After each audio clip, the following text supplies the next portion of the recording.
পৃথিবী বড় স্বার্থপর, দুনিয়া বড় স্বার্থপর। দুনিয়া কাউরে জায়গা দেয় না, দুনিয়া কাউরে জায়গা দেয় না। এত মজবুত পাইলিং করে যেই বিল্ডিং বানাইলাম, দুনিয়া তারে থাকতে দেয় না। যা বেটা যা, যা তুই লাথি দিয়া বাড়ি করে যা, কবরে যা, কবরে যা। দুনিয়া কাউরে থাকতে দেয় না।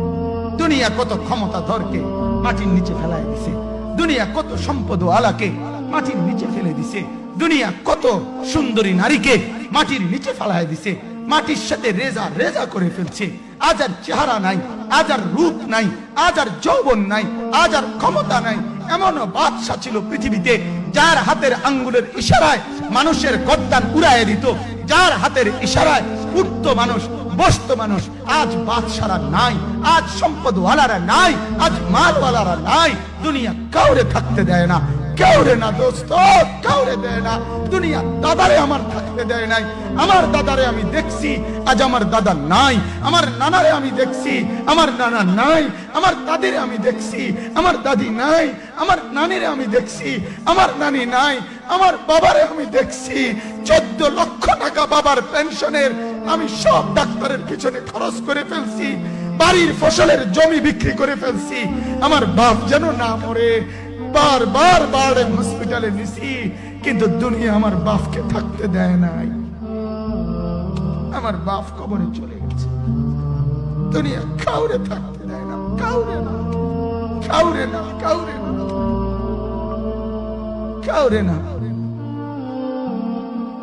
আমার বাপ দুনিয়া কাউরে থাকতে দেয় না। তুমি থাকবা না, তুমি থাকবা না। দুনিয়ার ধোকায় পড়ো না বাপ, দুনিয়ার ধোকায় পড়ো না। মাকে বুঝার, আজ মারা বেসামাল হয়ে গেছে, আজ বোনেরা বেসামাল হয়ে গেছে, বেপরদার উৎসব তুলে দিছে। এটা যেন আল্লাহর সাথে যুদ্ধ করছে।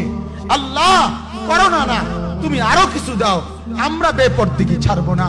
যুবক ছেলেগুলো যেন বলতেছে, আল্লাহ তুমি করোনা দেওয়ার চাই দাও, অশ্লীল ছবি দেখা, ফেসবুকে নর্তকী দেখা আমরা ছাড়বো না। দেখি তুমি কি করতে পারো, তুমি যা করার করো। দোকানদার ব্যবসায়ীরা হারামের লেনদেন করা বন্ধ করছে না, সুদখোর সুদ ছাড়ছে না, ঘুষখোর ঘুষ ছাড়ছে না, নাফরমান আর জিনাকার ব্যভিচারী এরা কেউ কিছু ছাড়ছে না। বেহায়ার বেপর্দা নারী তার অশ্লীলতার বেহায়াপনা ছাড়ছে না। মুসলমান তার ঘরের টেলিভিশনের নর্তকীর আওয়াজ তো বন্ধ করছে না। হায় করোনা কিভাবে যাবে, আযাব কিভাবে যাবে বলেন, বলেন, বলেন আপনারা। আমার বাপ ফেরাউনের উপরে তো আযাব এতদিন ছিল না, নমরুদের উপরে আযাব এতদিন ছিল না, সাদ্দাদের উপরে আযাব এতদিন ছিল না, কারুনের উপরে আযাব এতদিন ছিল না, লূত আলাইহিস সালামের কওমের উপরে আযাব এতদিন ছিল না, হুদ আলাইহিস সালামের কওমের উপরে আযাব এতদিন ছিল না, নূহ আলাইহিস সালামের কওমের উপরে এতদিন আযাব ছিল না। আজ আমরা মালিককে এই পরিমাণ নারাজ করছি, মালিক এত বেশি নারাজ। আজ 1 বছর হয়ে গেছে, 1 বছরের চাইতে বেশি হয়ে গেছে, কই করোনার মহামারীর আযাব তো যাচ্ছে না, গেছে গা বলে। আমাদের লক্ষ লক্ষ বাচ্চার পড়ালেখা বন্ধ, এরা নষ্ট হওয়ার চূড়ান্ত পর্যায়ে পৌঁছে গেছে। মোবাইল এদেরকে শেষ করে দিছে। লক্ষ লক্ষ ছেলে। গতকালকে এক মা আমার আত্মীয় ফোন দিয়া বলতেছে, সকাল 10টায় বাচ্চাটা ঘর থেকে মোবাইল লইয়া বাইর হইছে, রাতের 10টায় মা তারে ফোন দিয়া বলছে, বাপ ঘরে আসতি না, ভাত খাইতি না। বাচ্চা তারে বলতেছে, তোমার অসুবিধা কি, তোমার সমস্যা কি? মা এই কথা বইলা কাঁদা দিছে যে, শোনেন হুজুর কদ্দুর দোয়া করো।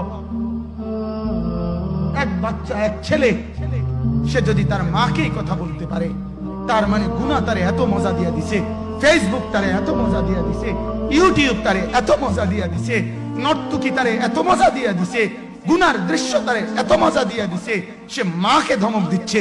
রাত 10টা বাজলে কি হইছে, রাতের 3টা পর্যন্ত দেখলে তোমার সমস্যা কি? আমার আখিরাত আমি নষ্ট করলে তোমার অসুবিধা কি? আমার জাহান্নাম আমি ঠিক করে নিলে তোমার সমস্যা কি? আল্লাহ আমাদেরকে মাফ করে দেন, আল্লাহ আমার জাতিকে মাফ করে দেন।